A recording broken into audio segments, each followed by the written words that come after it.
Good morning, good evening. Welcome to week 3 of PSHS 6240 here at George Washington University.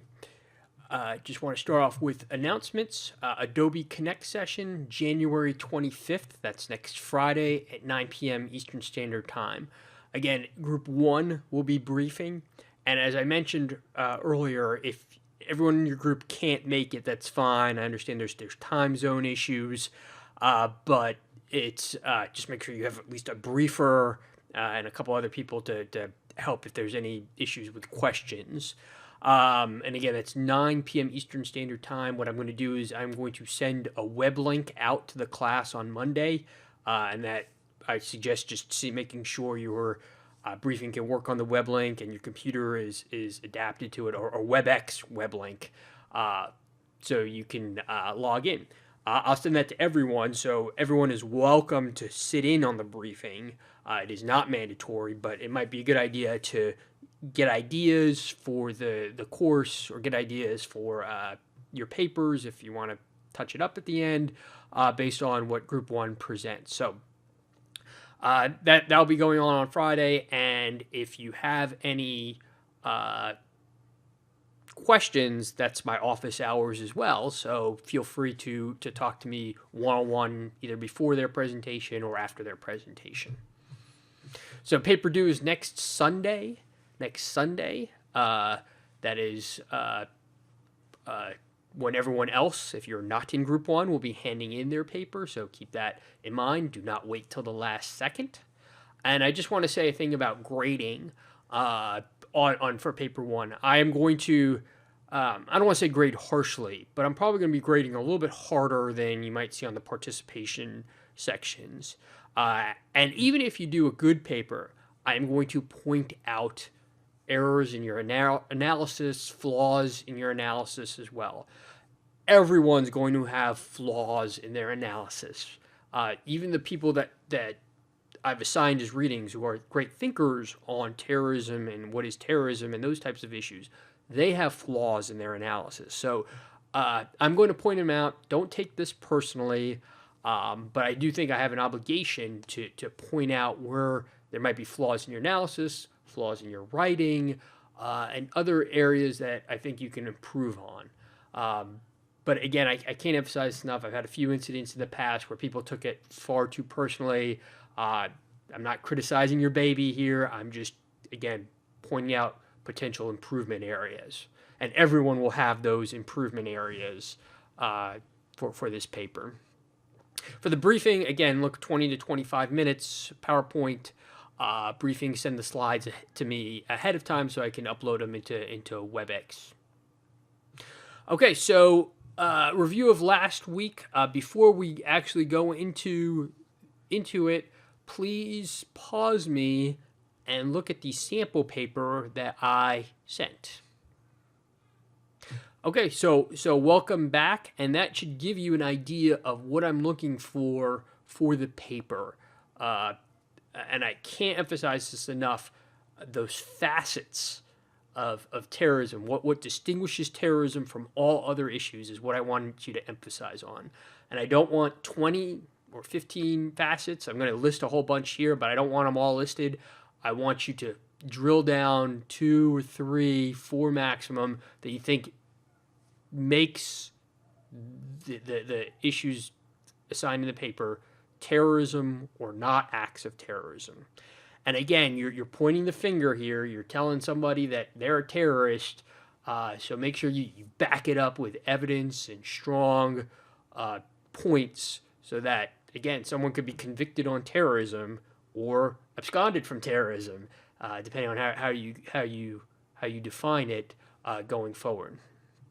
So again, the argument points, the facets are key. And some of the ones that we've discussed and you've brought up in your discussion boards are the following: military versus non-military.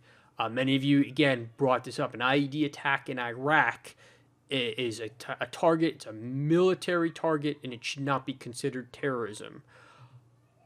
The NCTC, National Counterterrorism Center, doesn't consider the USS Cole, which was a military target, as terrorism because it's a combatant.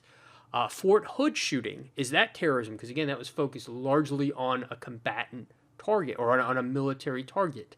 I'll let you make those decisions, but again, should military be in a different category? Because let's face it, you sign up for military, you sign up to be in combat, and there's a difference between military officers or military leaders conducting missions, bombing them, versus bombing a pizza parlor full of civilians in a major city. So I'll let you make those distinctions in your analysis, or be prepared to rebut those distinctions in your analysis. Combatant versus non-combatant.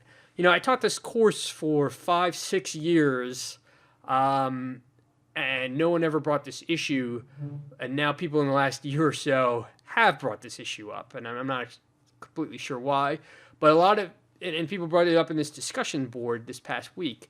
The people at Fort Hood were non-combatants. They were civilians. The people at the Pentagon are non-combatants because they're civilians. Really? I'll let you make the decision, but is a guy who puts together airplanes in a factory, a military aircraft, is he a non-combatant? Because we certainly bombed them in our past wars. Is a person who holds a bunch of IEDs in his house, even though he's a civilian, is he a non-combatant?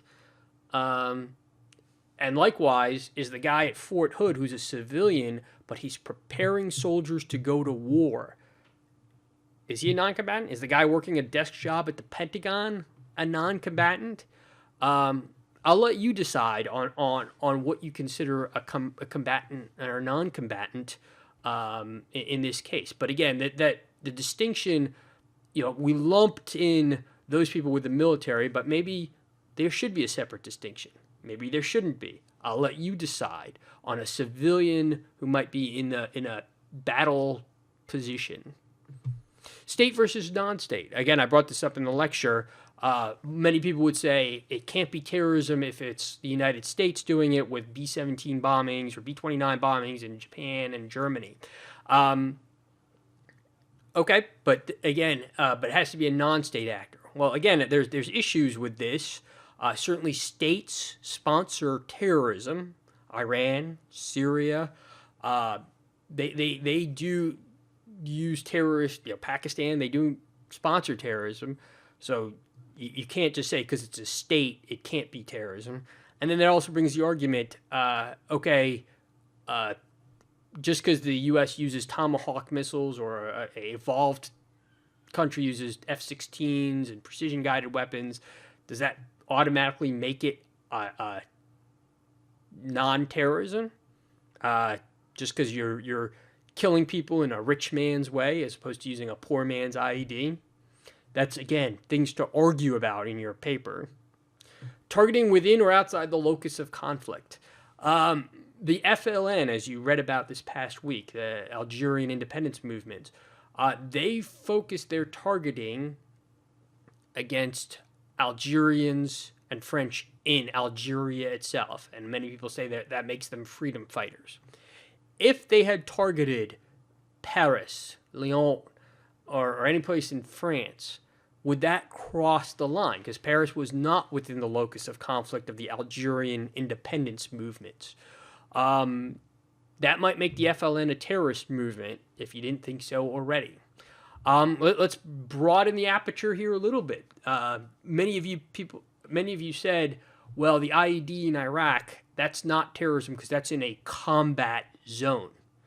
Well, you are saying it's a combat zone. If you're Nadal Hassan and you're a soldier of Islam, as he said in his preachings, or what he said, Fort Hood is in the combat zone, right?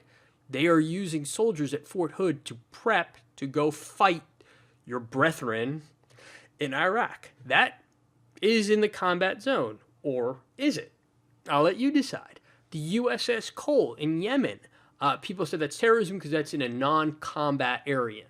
Well, if you live in Yemen and a big battleship just rolls up on your house, maybe you'll see it as a combat zone. let's flip the switch a little bit here. The guy planting the IED, yeah, he's in combat when he puts the IED down, but when he goes home at night, he's at his house. Is he in a non-combat zone? To the Americans, yeah, he's in a combat zone, but to him, he doesn't see himself in a combat zone when he's off, when he's not planting IEDs in the road outside U.S. bases. So what's in a combat zone, what's in a locus of conflict, those are certainly debatable interpretive points that might contribute to whether you think something is terrorism. Attacking the apparatus of government. Nelson Mandela attacked the apparatus of government, the apparatus of oppression. The Israelis, or the precursor to the Israelis, the Palmach, they attacked the apparatus of government. The FLN killed a lot of civilians. ISIS kills a lot of civilians. Al-Qaeda kills a lot of civilians. That might make them more terrorist group, or a distinction between those two organizations. Again, if you're attacking if Nelson Mandela started to randomly kill people, I think most people would say he's definitely a terrorist, as opposed to just focusing on the apparatus of oppression. War zone versus non-war zone. I covered this a little bit in the outside the locus of conflict, but what's in a war zone is subject to interpretation. Again, Fort Hood is within a war zone if you are an insurgent in Iraq, because the enemy is using that to prep to attack you. Political narrative. This is what might separate a terrorist from a criminal. If their goal is to try and achieve some sort of political goal, then they're more terrorist than a random criminal. However, you can argue that everyone has a political goal. The Las Vegas shooter had a political goal in his head. The Charleston shooter in 2015 in the church, he had a political goal. The guy who shot up Columbine, they had political goals in their head. Might not be what we would consider political goals, but they certainly had a narrative. So again, you have to define that, peel the onion a little bit on what is a political narrative. Levels of oppression. This was brought up in the videos in the lecture. The oppressed get to do things that other people do not get to do. The more oppressed you are, the more you get to engage in violence. If you are Jewish in Europe during World War II, and your whole family is about to be shipped off to concentration camps, you get to do certain things that maybe somebody else doesn't get to do. If you are the Rohingya in Burma right now, who are getting oppressed and genocidal, arguably, they get to engage in violence to stop that. Now, the question is, how much violence do they get to engage in, and how oppressed do they need to be to engage in violence is the question. You know, if you're Jewish in World War II, you're probably the most oppressed people. Okay, American slaves during prior to the Civil War were really oppressed as well. Perhaps they get to engage in violence. Nelson Mandela, arguably, and now we get a little bit to the gray areas, he gets to engage in violence because of the oppression by the the apartheid regime. Then we start to get a little bit willy-nilly. The government stole my land or taxes me at an extremely high rate. Do I get to engage in violence? A lot of people who claim the Second Amendment as gospel, they might agree with that. So where along the line do I get to engage in violence, and where am I not a terrorist? That is a question that you will have to answer in your paper. Politically popular versus non-popular. And again, people will say, I'm an insurgent because I am part of a popular movement. This is what the leaders of the FLN will say, the leaders of the Irgun will say. But if you're non-popular, if you don't have that will of the people, then you're a terrorist. Now, that will of the people is definitely subject to interpretation, and very few times are you conducting polls, and you know, there's a debate on how popular certain people were, like Ben Bella in the FLN that you saw. So it's part subjective, uh, part subjective on that issue. And then association. When are you associated with terrorism? Nidal Hassan, a lot of you pointed out in Fort Hood, was associated with Anwar al-Awlaki because he had emailed back and forth. But did Anwar al-Awlaki plan the Fort Hood shooting? Did ISIS plan the Orlando shooting in 2016? Charleston and Charlottesville, how associated were those folks with right-wing extremism? They definitely watched right-wing extremists. They were inspired by right-wing extremists. But did they actually engage in planning and coordination and logistical support? Again, you have to decide if that is terrorism. If that Orlando person is terrorism because he's associated with ISIS, you have to peel the onion a little bit and tell me, okay, where is the association defined? And if everyone is inspired by ISIS that commits crime, what about everyone inspired by right-wing extremists? Should we start fighting wars to counter right-wing extremists on the internet and all those issues? So again, this is a very complex subject, very existential subject, but it's very real. We talk a little bit of existential issues in this subject, but if you're working at Facebook or YouTube, you have to make decisions on which content gets screened out. If you're working on the watch listing floor at the National Counterterrorism Center, you have to decide who's associated with terrorism and who's just engaging in their normal First Amendment right.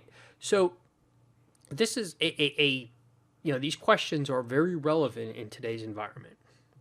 And then for the paper, again, the format, quick intro, get to your argument, anticipate the opposition and provide rebuttal arguments, and if it's necessary, provide policy recommendations. That's the format I'm looking for. So I hope that, and for that, the paper as well as the final. So I hope I've covered those in detail. And then a little illustrative examples. Again, the Irgun in Israel, highly oppressed, backdrop of the Holocaust, their attacks focused on the apparatus of oppression, and their attacks focused within the locus of conflict in Israel itself. So arguably, the Irgun is not a terrorist group. Arguably, you can go either way on that, but that's some of the aspects of the Irgun. The FLN, I think, were highly oppressed by the French overlords. They focused primarily on civilians. They killed a lot of civilians, but they focused within the locus of conflict. They never went to Paris to conduct their attack. Al-Qaeda, arguably, my interpretation, lightly oppressed. They focus on civilians primarily, and they focus outside the locus of conflict. Al-Qaeda, their original political anger was against the United States for stationing troops in Saudi Arabia. Their response was not on the locus of conflict, but primarily on killing civilians overseas. So if there's questions or issues with the paper, please let me know. I can talk on the phone, via WebEx, what have you, but I hope I've given you enough that you can run with it. So preview for week 3. And again, there's no rest in this course because of everything that goes on, but going on to week 3. Again, Terrorism History Part 2, great documentary, Road to 9/11, and the Zakaria article that discusses why there was so much anger in the Muslim world in the road to 9/11. And look at, again, the social, political, demographic, historical, and cultural factors that contributed to some of that anger that we saw in the wake of the 9/11 attacks. So if there's any questions or issues, please let me know, and I look forward to this week's discussion and eventually reading your papers.